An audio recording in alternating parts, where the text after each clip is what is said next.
आज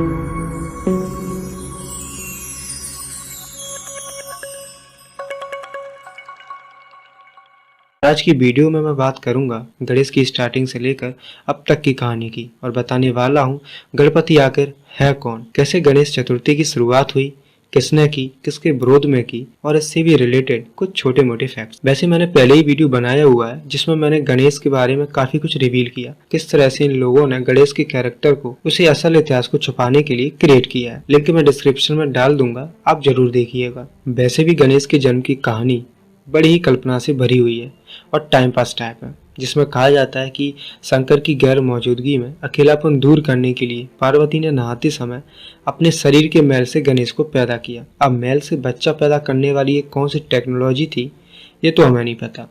उम्मीद करता हूँ कि गणेश के भक्त कमेंट में जरूर बताएंगे। अब जब शंकर आए तब द्वार पर पहरा दे रहे गणेश ने उनको अंदर जाने से रोका था। घर में प्रवेश करने के मुद्दे पर दोनों के बीच काफी बवाल हुआ, युद्ध भी हुआ। फिर क्रोध में आकर शंकर ने अपने त्रिशूल से गणेश का सर धड़ से अलग कर दिया। फिर जब पार्वती बाहर आई और ये सब कुछ देखकर पूरी की पूरी कहानी बताई और विलाप करके अपने पुत्र को जीवित करने को कहा।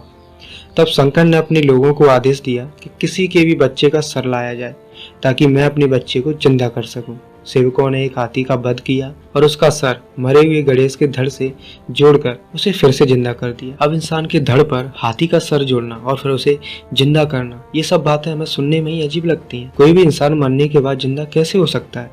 मान लीजिए जिंदा हो भी गया, पर इंसान के सर पर जानवर का सर कैसे लग जाता होगा?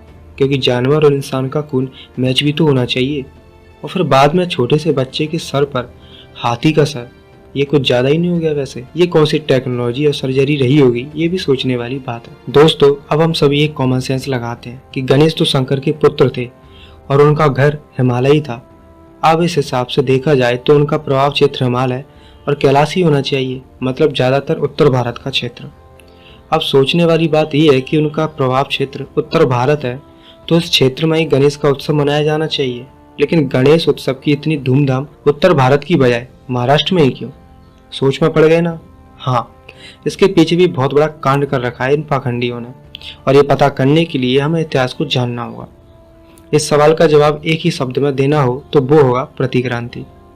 महाराष्ट्र में बड़े ही धूमधाम से मनाया जा रहा ये गणेश उत्सव और कुछ नहीं, बहुजन समाज को जागृत करने के लिए शिवाजी महाराज की याद में ज्योतिबा फुले जी के द्वारा शुरू किए गए शिवाजी जयंती के प्रभाव को दबाने के लिए